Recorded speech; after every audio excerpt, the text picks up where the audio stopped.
Ito guys, yung ating leche plan.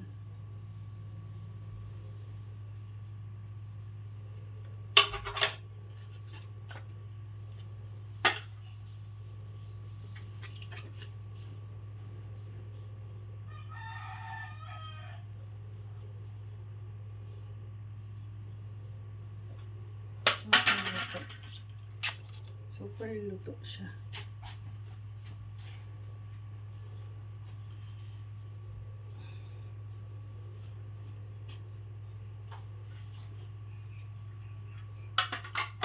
Pwede nga simutin yun, kaso hindi man masimot-simot.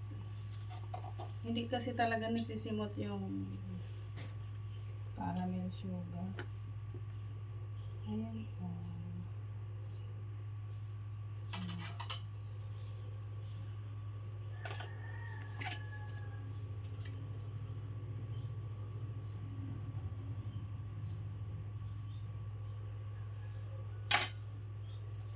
Ito guys, pagkatapos lalagyan ko to ng plastic sa ibabaw.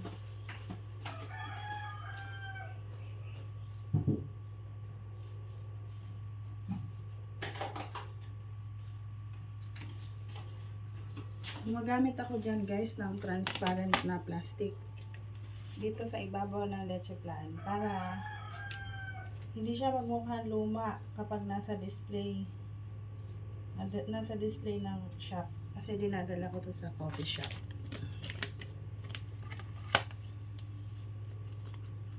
Hindi siya pwede na magmukhang luma kasi absorb ng leche plan yung sugar caramel. So pag na-absorb niya na, wala na. Pangit na tingnan, hindi na makintab yung leche plan. Ayan, tapos kung meron, tingnan yung mabuti ang leche plan kasi sa sugar or sa ano,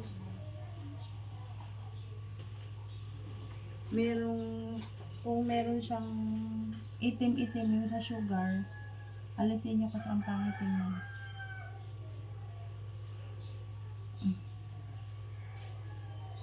Yan.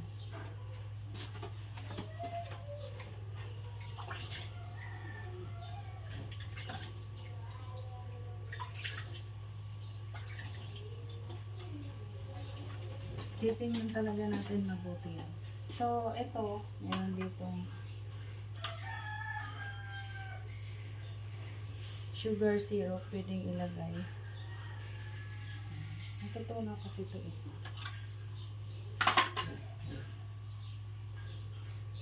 Ayan. Sayang din kasi nung ano, sugar.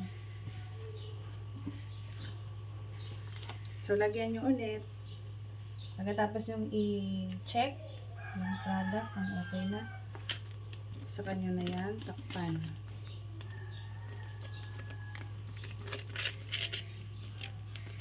Quality check ba? Hindi pwede na bigay ng product na hindi na po quality check. Kasi dapat isipin natin ang kapakanan din ng mamimili natin. Kailangan sulit yung ibabayad nila. So, ayan na. Tatakpan ko na. Ang gamit ko pala dito guys ay Calypso na microwavable. Hindi pa kasi ako nakakabili ng oval, yung 400 ml. Yung para talaga yung sa leche flan. Or sa ube halaya. Hindi ko pa maharap sa ngayon. Gusto ko kasi isa lang yung itsura ng ano eh, lagayan. So mas maliit yun talaga. Saktong-sakto lang.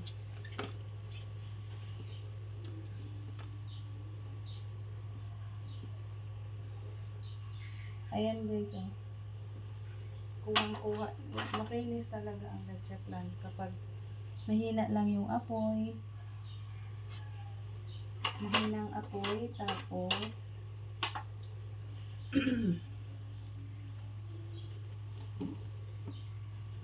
slow cook ba? Slow cook. Ayan. Oh, nilalagyan talaga to guys. Para hindi mag-dry ang ibabaw ng leche flan. Tapos make sure na malamig na yan bago nyo i-transfer. Ayan.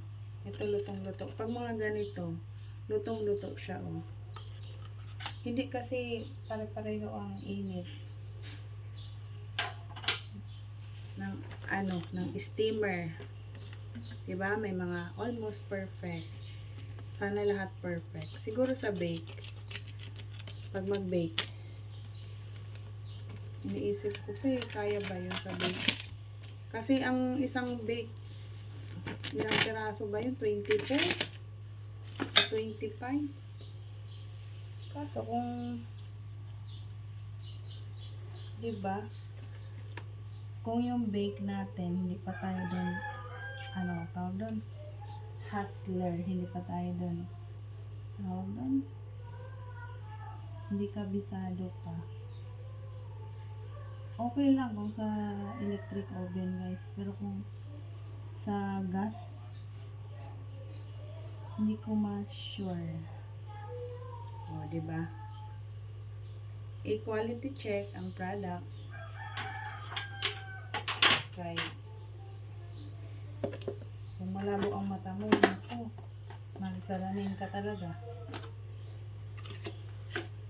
Parang nakita mo yung itsura ng produkto. Yung mga ganitong product, parang cake yan guys. Kailangan made to perfection. Yung kailangan walang masasabi. Kundi masarap. Ang galing nga ni reseller eh, kasi may umorder daw sa kanya ngayong araw. Parang ngayong araw ba?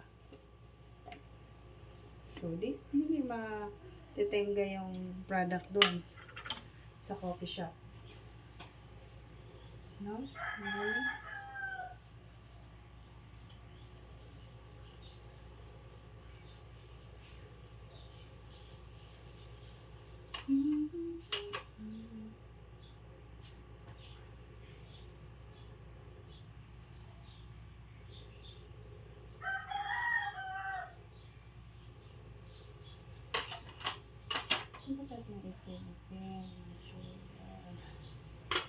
Ang sugar. So,